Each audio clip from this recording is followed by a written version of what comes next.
Welcome back, and happy Memorial Day. It's been quite a week. That's one way to put it.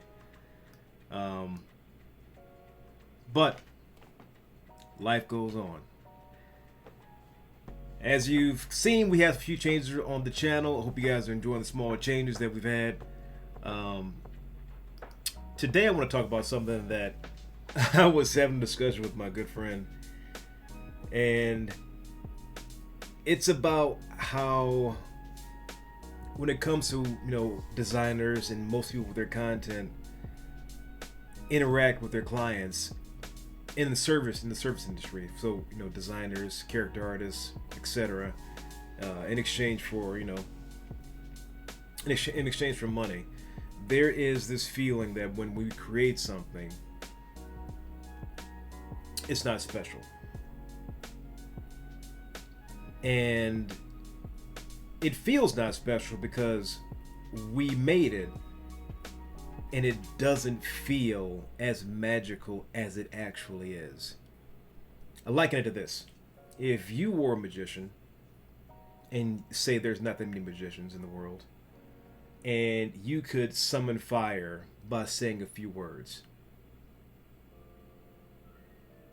Now, the first time you do this, it will be mind-blowing. It would blow your mind. It would blow everyone's mind around you. But what if you did this all the time? What if you could summon fire by saying a few words every day for the past 20 years? The novelty will eventually wear off, and the magic will soon fade, and it will just become a thing you do. When it comes to creation, when it comes to creating something out of nothing, to the uninitiated, it will always be magical. But to the designer, to the creative, it is going to be, this is the thing I do. And we can become numb to that magic. And when we become numb to that magic, we don't value it as much. And we don't value it as much, we don't value our time creating that thing.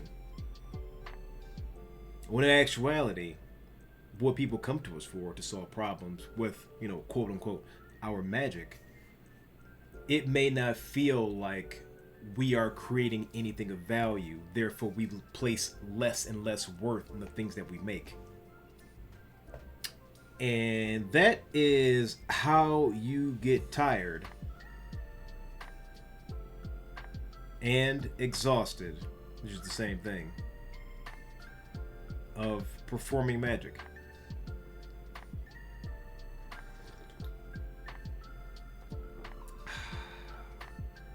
When you're not being compensated for the magic you create, quote unquote, the design,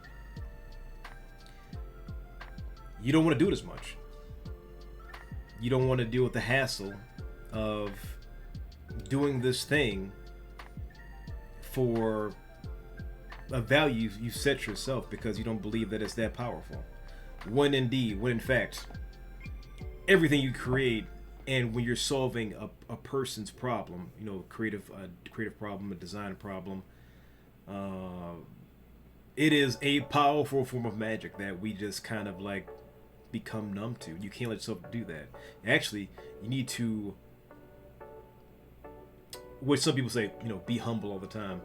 You have to invest more of the, you have to place more value in the thing that you do internally before you can actually be confident in it and, showing it to other people externally. So when you make things, separate yourself from you seeing this thing that you've done 10,000 times as somebody who's seen it happen for the first time. And you have to capture that childlike magic and realize that what you create and the problems that you're solving cannot be done by a lot of people. There are not a ton of magicians out there. Now, there are other people and designers out there who do similar things. They may do it better or worse than you are. But it is a piece of skilled labor. It is a very special skill set that not many people have. And once you realize that fact, that, you know, when the townspeople come to you to, you know, banish this dragon, aka this design problem, you got to ask for the right amount of gold up front.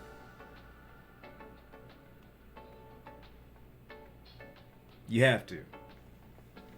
Once you realize that, it's going to become a lot easier to charge what you need to charge to exist as this designer, as this problem solver, as this artist in this field. If you're not getting that compensation, your business is going to fold. Because you stopped believing in what you do, you didn't value your time, you weren't charging what you needed to charge, and you're going to get sick of it because you can't pay your bills on time, and then you'll go and do another job. You know, probably for somebody else. Or you'll work for another company, or you'll just keep freelancing out to a website or something like that. You have to believe in the actual value of the actual problems that you're solving. And once you realize that nobody else can do it, or people that can do it, you have to line these things up in when you're actually determining how special you are in the actual field that you are, you work in. Kind of a word salad there. Apologies. But don't let that magic fade. Don't. You can't. So, divorce the thing that you've been looking at as just something you do, and realize take it for what it is, as a very special piece of skilled labor that a client comes to you to solve that they cannot solve themselves. And doing that, you will grow. Value your time, value your skills first, internally, before anybody else can. When you are, talking to a client and you tell them your price and you get nervous immediately, you've already messed up. You have to believe in what you're telling the client first before they will believe it. Because if you don't believe in your own skill set, why should they believe in it? When a client comes to me and tells me, "Oh, I need X, Y, and Z," and I tell them $1,500, and they're like, "Okay," and then they give you that long pause for a couple hours, and they come back with what do I get with that $1,500? I'm like, we get X, Y, and Z, and just stop talking. Just stop talking. You don't have to justify anything for what you charge for your price. If somebody asks me why do you charge that price? Because that's how much it's worth. That's how much this portion of my life is worth to me. And I'm gonna get you something quality. I'm gonna solve this problem for you, and I'm gonna do it well. And I'm gonna do it for this price. You've seen my portfolio. You've seen what I can do. You came to me. You checked out what I can do. This is what this will cost for me to solve this problem for you. Because if you're not paying me this much, then I can't do it. I can't do it well. I can do it half-assed for less money, but do you want me to solve this problem for you or patch this problem for you? And when you start to get into the actual psychology of a problem solver, as you look at somebody who is an actual, somebody does a piece of skill labor like a plumber or something like that. Well, oh yeah, we could I could snake this pipe for you. I could snake your kitchen sink, and we can get it done for $50. But looking at what you got downstairs, it's going to back up again in 6 months, and you got to rip all this stuff out. That's going to cost you $5,000 or $10,000. Now we can keep doing this every couple of weeks, or the snake is going to cost $200, or how much they would charge. We can keep doing this, forever and ever and ever, but it's never really going to solve your problem. That is where you get into the actual, the value that you provide, with a client as a designer, as a creative. When it comes to doing, I'm not the biggest character, designer, but when you're, fulfilling the need of somebody's D&D campaign with a character design, or somebody's video game, design for character assets. I could kind of, make something generic, or I could spend some time and, research the world that this character lives in, and you are solving a problem as well. these are the things that you have to think about internally to actually answer the question for the client: what problem am I solving for you? And how much is that problem worth? And yes, my magic can solve this problem. And yes, it is valuable because I can do it. I have this skill set. I can turn this problem, this clump of ideas, and I can turn it into something that's going to generate you more income, or or solve the problem that you're seeking to solve. And I think that's a problem a lot of creatives. We kind of get complacent with the thing we can do. We kind of see ourselves making the thing, and we think it's not special anymore. When in fact, to the person who has no creative skill set, looks at it, and they're awestruck by it. Charge accordingly for that.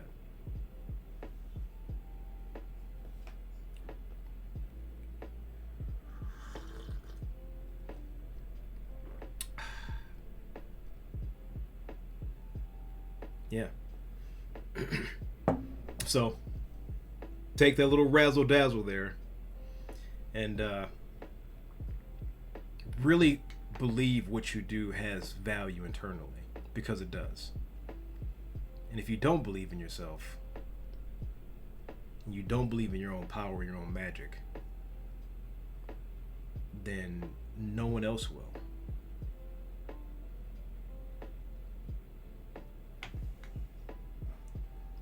Pretty much wraps it up. It is Memorial Day. Tomorrow is June.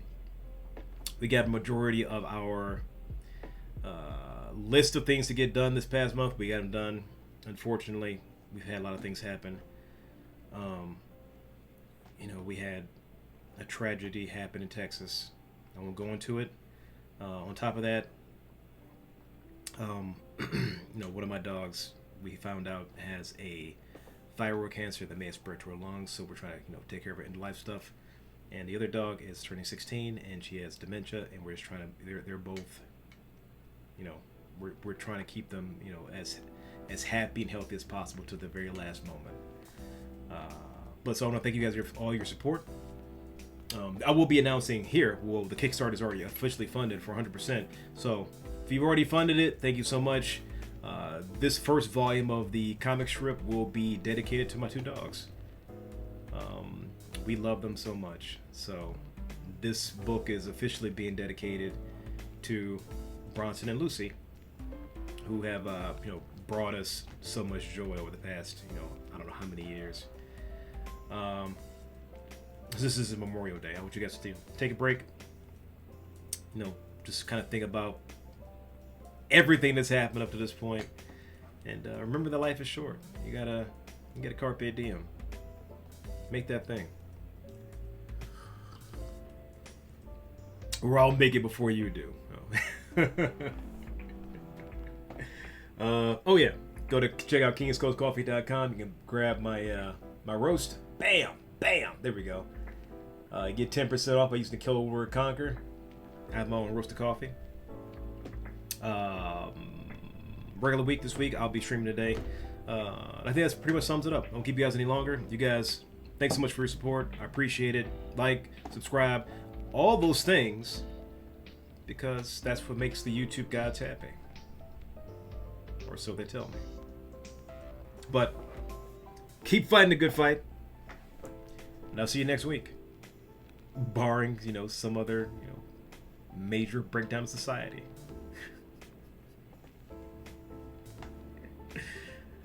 Have a good one.